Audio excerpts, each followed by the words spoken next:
It's your time. It's his time. It's Bam's time. Bam's time to shine. I want to talk to y'all about this real quick. It's going to be a quick, brief video. This video won't reach over 10 minutes. I hope. Maybe not. So check this out. If y'all watched the show Degrassi, I watched it coming up. Personally, I feel like the best seasons was like seasons 1 through 7. 2 through 7, you could count that kind of. Seasons 8 and 9, they were all right. Season 9, the way it ended, it was cool. Like the last couple episodes of season 9 was good, and then season 10 through 12 probably was straight with Degrassi too. So pretty much, I was just thinking back.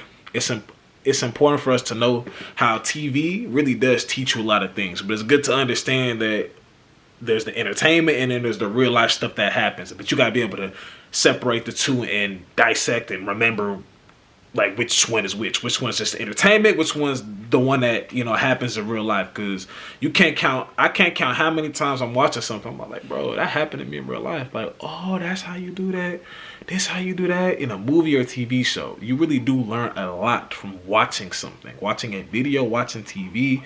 You learn a lot of how, like, that situation and that scene, you might have experienced something like that already. And then in that scene, they might have showed you how to go about it and how not to go about it. You get what I mean? That type of thing. So with that being said, I was just thinking back. It's probably beginning of season 8. There's two characters, Allie and Sav. They're brother and sister. Sav was I think a junior. She was an incoming freshman. That being said, she had to kind of they both snuck around because of their parents, but when she would get to school, she would change her clothes. I'm gonna roll the clip for y'all so y'all can see what she was doing. Thought you hated camping. I do. Bugs, cold, wet. So why? Because I'm going to catch something and it won't be bugs. Can't wear that. You see how she had to take off the top? Like, she pretty much just had to change completely, and what she changed into wasn't super revealing. It wasn't bad dressing. Maybe I guess they thought it was unladylike or something for her to dress like that. And with the brother, on the other hand, he had to sneak around with his girlfriend because his parents didn't approve of dating. And he was a junior in high school.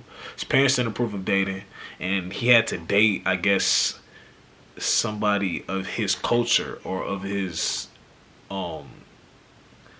I'm not gonna get too far into that because I'm not shaming any culture or anything like that. That's what they want to do. That's what they want to do. It's really about how he had to sneak around dating, not who he had to date, just the fact that he had to sneak around and run around and do a bunch of lying. That's what the core of the video is. But with that being said, I just kind of peeped that. I'm like, that happens in real life. Y'all ever seen somebody say like, damn, I didn't know she was like that? And then I'm gonna throw one for the guys too. You guys ever see like a guy that don't really stick up to his like mom or his parents for his female? Let's start with the guys first. Y'all ever seen a guy that don't stick up to his parents for his female? Maybe his female's a little bit different than what they probably would like or what they envisioned for him, and he kind of don't step up for her, and he might end up losing her because of that, because she just felt like he couldn't like stand up for her. That was the situation with Sav, pretty much. The situation with Sav was exactly that. The situation with Allie had to live a double life. They both kind of had to live a double life, but Allie's was worse. She had to change how she dressed. She'll have a locker full of clothes, right? Full of clothes that she wasn't wearing at home. So it's like she had to live with. She literally was Allie, the perfect girl at home. Allie, a different girl outside of home. Y'all ever heard people be like, oh, I didn't know she was like that? Her parents strict? Yeah, her parents strict, I ain't gonna lie. That's why she's like that. When she gets out the house, she wants to do everything. She wants to experience everything. We all know this already. I'm preaching to the choir with this one because we all know this shit already. When she gets out the crib, she's doing any and everything that she could possibly do. Guys talking her into drinking, guys talking her into having sex, guys talking her to do a bunch of stuff. And she's with it because you know why? She feels at home she gets no type of, she's on a leash at home, a tight leash. She feels like she has to be 100% perfect at home. And that shit never ends well. When you give your kids freedom and just always tell them like, hey, don't do something that you'll be like that you wouldn't want to tell me or something like that. Like if you just kind of give them that lead, they either take it or they don't. They gonna make mistakes regardless. That's pretty much what she was like. And I'm just thinking like, bro, it's a lot of parents like that. And it's a touchy subject because, you know, parents know best. Rightfully so, but sometimes you might not know it. You don't know everything. You're still learning. We got to understand that you're still, as a parent, you are still learning. You ain't perfect. You're not perfect. Nobody on the world is perfect.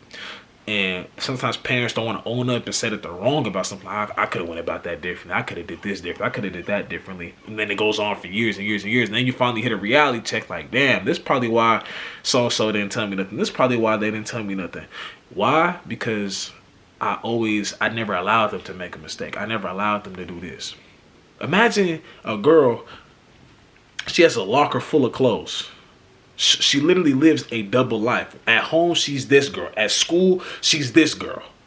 Bro is a junior in high school, and he had to sneak around, lie. Like, she ended up leaving him because of that too. Cause like, bro, why do you have to keep lying to me, to your parents? Like, why? Like, I feel so like you ain't sticking up to me for your parents. Like, you know, that does take a toll, and that's why your parents aren't outsiders, but they're technically outsiders in your relationship. Technically, that's how they mess up something. That's how you let them mess it.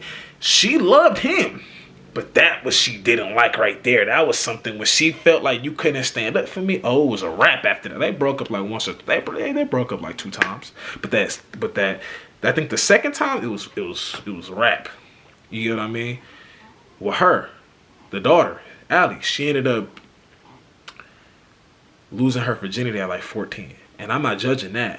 But I feel like the reason what led her to dating somebody way older than her was because of that tight leash she was on.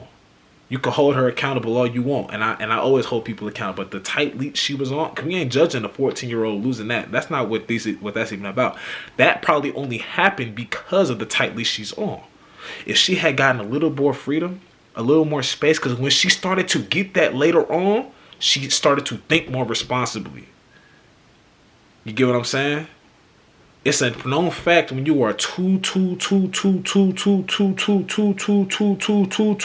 strict and tight, the kids gonna run around and do whatever. They gonna sneak around more than the kids gonna sneak around, period. But they gonna sneak around a million times more. They gonna lie a million times more because they don't want you to find out anything. Because if they're anything but perfect, if you find out that they done did something that 98% of kids do, you look at them like they're crazy. You look at them like they're not human. You treat them like they're not human.